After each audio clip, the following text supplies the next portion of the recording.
Good afternoon and जय हिंद। मैं अजय कुमार वाराणसी उत्तर प्रदेश से आपके अपने चैनल नव शिक्षण पे स्वागत करता हूं। आज मैं आपको अटल आवासीय विद्यालय जो नए खुलने जा रहे हैं हमारे उत्तर प्रदेश के 18 मंडलों में, उसके सिलेबस के बारे में बताने जा रहा हूं कि उसमें क्या क्या परीक्षा में किस किस तरह के सवाल आने वाले हैं, विधिवत इसको समझा के मैं बताने जा रहा हूं। और आपको बताना चाहूँगा, इसके लिए मैंने एक व्हाट्सएप ग्रुप बनाया हुआ है, तो जिन बच्चों ने अगर ज्वाइन नहीं किया है वो डिस्क्रिप्शन के जरिए ज्वाइन कर लेंगे व्हाट्सएप ग्रुप। आपको डिस्क्रिप्शन में लिंक मिल जाएगा, साथ में मैं कमेंट वाले सेक्शन में भी इसको टैग कर दूंगा, पिन कर दूंगा। ठीक है, तो आप इसके साथ साथ आप जो कक्षा 5 में बच्चे इस समय पढ़ रहे हैं वही इस परीक्षा को दे पाएंगे। और कक्षा 5 के बच्चों के लिए नवोदय विद्यालय प्रवेश परीक्षा भी है, तो उसकी भी बच्चों साथ में आप लोग तैयारी करते रहिए।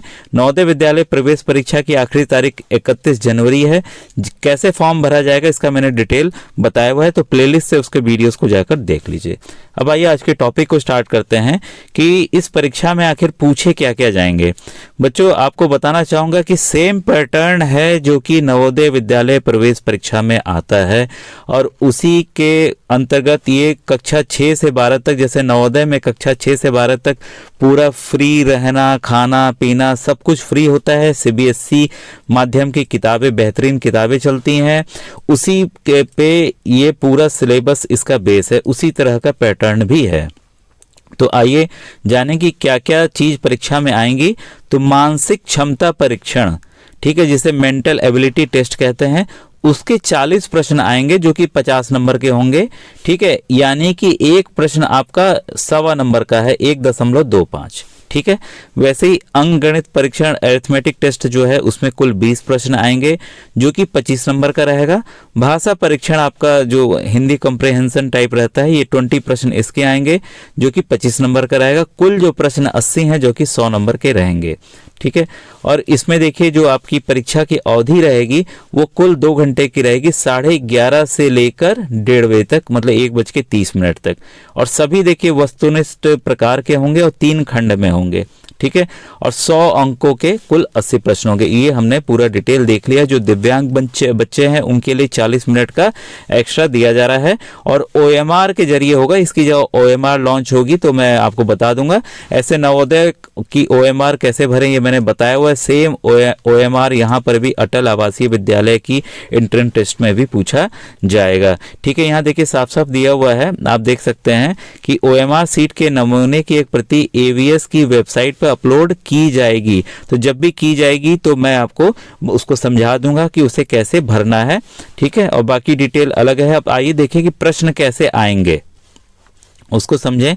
ठीक है, तो हमने सिलेबस देख लिया कि सिलेबस में क्या क्या आना है। ये देखिए, सबसे पहला है अनुभाग 1 में देखिए मानसिक योग्यता परीक्षण, मैट यानी कि मेंटल एबिलिटी टेस्ट। ठीक है, यह एक गैर मौखिक परीक्षण है। प्रश्न केवल फिगर और डायग्राम पर आधारित होते हैं। प्रश्न उम्मीदवारों के सामान्य मानसिक कामकाज का आकलन करने के लिए होते हैं।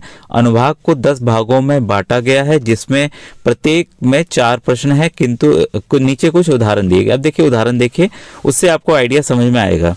प्रश्न 1 से 4 तक देखिए इसी तरह के प्रश्न हैं। प्रत्येक प्रश्न में 4 विकल्प हैं, ए बी सी डी दिए गए हैं। इन 4 आकृतियों में से 3 आकृतियां किसी न किसी रूप में एक समान है और एक आकृति भिन्न है। उस आकृति का चयन करें जो भिन्न है।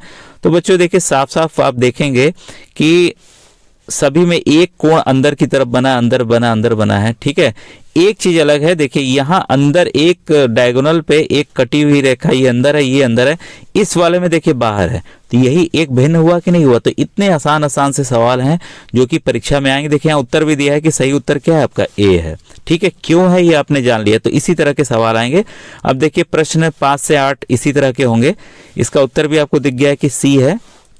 इसमें क्या दिया गया है कि एक समस्या आकृति दी गई है और दाईं ओर 4 आकृतियां ए और बी सी डी दी गई हैं। उस उत्तर आकृति का चयन करें जो समस्या आकृति के बिल्कुल समान है, मतलब इसी तरह से होना चाहिए। ठीक है, तो हम देख रहे हैं भाई, एक लाइन खींची है, हाँ लाइन खींची है, इधर डैश है, हाँ इधर डैश है, एक इधर डैश है, एक इधर डैश है, ऊपर 2 ऐसे डैश आए हैं, वाई बना है, वाई बना है। तो एकदम मिल रहा है कि नहीं मिल रहा है। बाकी देखिए सब में फिगर में कोई ना कोई गलतियां हैं। ठीक है, इसलिए उत्तर आपका साफ साफ दिख रहा है सी। देखिए इतने आसान आसान प्रश्न आने वाले हैं। अब देखिए इस वाले में कुछ नहीं करना है, कौन सा फिगर इस खाली जगह जाकर फिट होगा इन चारों में से, ठीक है। तो अगर आप देखिए ध्यान देंगे इसमें कोई ना कोई फिगर में डिफरेंस होता है बच्चों, ठीक है। ए फिगर को देखें तो ये देखिए सबसे पहले ये सर्किल पूरा होगा, हाँ ये सर्किल पूरा हो रहा है, ठीक है। बीच का एक डायगोनल ऐसे मिल रहा है, हाँ ये मिल रहा है, ठीक है। इसके बाद देखिए हर एक में ये लाइन मिली हुई है, तो यहाँ एक मिली हुई है, ठीक है। फिर एक और बार कटा हुआ है तो एक और बार कटा हुआ है, तो ए फिगर साफ साफ मैच कर रहा है कि नहीं कर रहा है। बाकी में देखिए कोई ना कोई कमियां हैं बच्चों, ठीक है। तो इतना आसान सवाल है जो आप आसानी से हल कर लेंगे। अब देखिए इस वाले सवाल में करना क्या था कि फिगर ये बढ़ रहा है, इसको आखिरी फिगर कौन सा बनेगा, बस ये हमें श्रृंखला को पूरा करना है। तो देखिए सी वाली श्रृंखला पूरी बन रही है, ठीक है। जैसे देखिए एक्स आया, ठीक है, फिर यहीं पे देखिए, अच्छा मैं इसको फिर से करूं, एक्स आया, फिर देखिए ओ आया, फिर दोबारा से एक्स आया, तो यहाँ क्या है, यहाँ ओ आएगा कि नहीं आएगा, सिंपल सिंपल सा है। तो सी देखिए इसका सही उत्तर है। बाकी में देखिए सब एक साथ दे दिए, अलग अलग दे दिए, और यहाँ पे क्रम बदल दिए, यहाँ 0 पहले दे दिए, नहीं तो ये भी उत्तर हो सकता था, ठीक है। तो देखिए कितने आसान सवाल आ रहे हैं इसमें। इसमें भी देखिए जो संबंध इसमें है वही संबंध हमें इसका खोजना है। ये देखिए त्रिभुज था, ऐसे ऊपर करके इसको पलट दिया गया, बस इसको पलट दिया गया ऐसे उल्टा करके, ठीक है। यही चीज हमें यहाँ देखना था। तो ये देखिए चीज पलट, जब इसको हम पलट देंगे तो ये इसी तरह ए की तरह दिखेगा। तो ये भी देखिए काफी आसान था, ठीक है। इसी तरह के सवाल आने हैं। ये देखिए 21 से 24 तक ज्योमेट्री आकार के हैं, तो दिया गया है फिगर, वह आकृति ज्ञात कीजिए जो ज्योमेट्री आकृति को पूरा करती है। ये अब पूरा आकृति बननी चाहिए, मतलब ये इस तरह से ये पूरा बन जाए, ठीक है। तो हम देख रहे हैं कि सांचे में, अगर आप ध्यान देंगे, सांचे में अगर ये वाले को हम फिट करते हैं, ठीक है, तो ये वाला जाके पूरा इसी में फिट ऐसे हो जाएगा, एक वर्ग बन जाएगा, ठीक है। देखिए काफी आसान था कि नहीं ये भी। अब ये देखिए दर्पण वाला है कि इसमें दर्पण कैसे होगा। ये दर्पण का मैंने वीडियो, नवोदय का वीडियो है, मैंने विधिवत समझाया हुआ है, दर्पण लेके समझाया हुआ है, कई तरीके से समझाया हुआ है कि कैसे होगा, ठीक है। अगर हम देखें तो ये इसका उत्तर डी बच्चों आ रहा है, ठीक है। इसी सेम प्रश्न नवोदय के हैं, जो बच्चे नवोदय की तैयारी करते हैं उनको पता है। और ये देखिए बच्चों पेपर को मोड़ना है, वर्ग वाला पेपर लेना है, इसको मोड़ते चले जाना है, और फिर आखिरी में जो काटना है कैंची से कौन सा फिगर मिलेगा, ठीक है। तो इसमें साफ साफ पता चल रहा है कि इसमें हमें ये मिलने वाला है, ए उत्तर है। इसका भी मैंने विधिवत वीडियो कैंची से काट कर समझा कर बताया हुआ है, तो इसको भी वीडियो आप प्लेलिस्ट से जाकर नवोदय की देख लीजिएगा, ठीक है।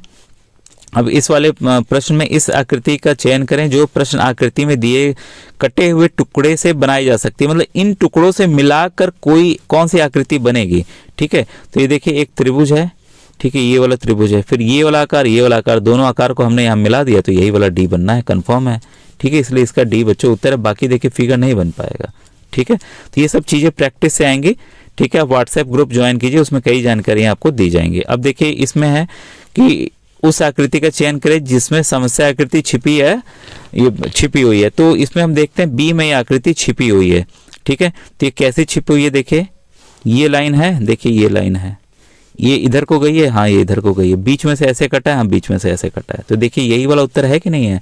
तो बाकी में आकृति छिपी हुई नहीं है, पूरे एकदम हूबहू नवोदय के ही प्रश्न है बच्चों।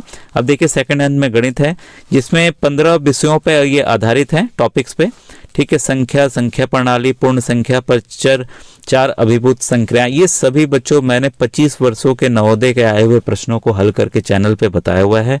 अपने स्कूल से मैं लगातार बच्चों को सिलेक्शन करा रहा हूँ। तो बच्चों ये जितने भी आप टॉपिक देख रहे हैं पूरे ये नवोदय के ही हैं, और ये पूरे प्रश्न जो भी 25 वर्षों के आए हुए हैं अभी तक वो मैंने बताए हुए हैं। तो इससे आपकी तैयारी एकदम आसानी से हो जाएगी, कहीं पे भी आपको भटकने की जरूरत नहीं, पूरी फ्री में तैयारी हो जाएगी। तो आपने ये भी सिलेबस देख लिया होगा। अब देखिए इसमें कुछ प्रश्न दिए हुए हैं समझ वाले। 1000 का प्रधान गुणनखंड क्या है, तो गुणनखंड वाला पूरा चैप्टर मैंने समझाया हुआ है, ठीक है। ये देखिए दूसरा सवाल है प्रथम 4 विषम संख्याओं का औसत क्या होगा, तो औसत कैसे निकालना ये भी मैंने बताया हुआ है, ठीक है। तो इस तरह से आसान आसान से प्रश्न है। और भाषा परीक्षण में बच्चों ये कहानी की तरह गद्यांश रहता है, इसे आपको पढ़ लेना है, पढ़ के ये जो सवाल है इसको आपको हल कर देना है। बस इसी में से जो दिया रहता है इसी में से सवाल आते हैं, आपको बस ध्यान से पढ़ना है, आप आसानी से कर लेंगे। ठीक है, जो इंग्लिश मीडियम बच्चे देना चाहते हैं वो इंग्लिश मीडियम का दे सकते हैं, तो उनके लिए भी देखिए सिलेबस आपके सामने दिख रहा है, वही चीज़ अंग्रेजी में लिखकर दी हुई है। कई बच्चे सोचते हैं कि अंग्रेजी माध्यम में हम पढ़ेंगे, तो यूपी के कई विद्यालय अंग्रेजी माध्यम के चल भी रहे हैं, तो अंग्रेजी माध्यम में भी वो दे सकते हैं। देखिए सेम प्रश्न है, बस अंतर है कि अंग्रेजी की भाषा में बच्चों दिया हुआ है। ठीक है, तो मुझे उम्मीद है कि आप ये पूरा सिलेबस इसका समझ गए होंगे जो भी मैंने समझाया है। और आपसे बस निवेदन करना चाहूँगा, आप व्हाट्सएप ग्रुप ज्वाइन कर लीजिए, जिसके जरिए आप अटल आवासीय विद्यालय साथ में नवोदय विद्यालय की भी आप तैयारी बच्चों फ्री में कर सकते हैं। ठीक है बच्चों, थैंक यू वेरी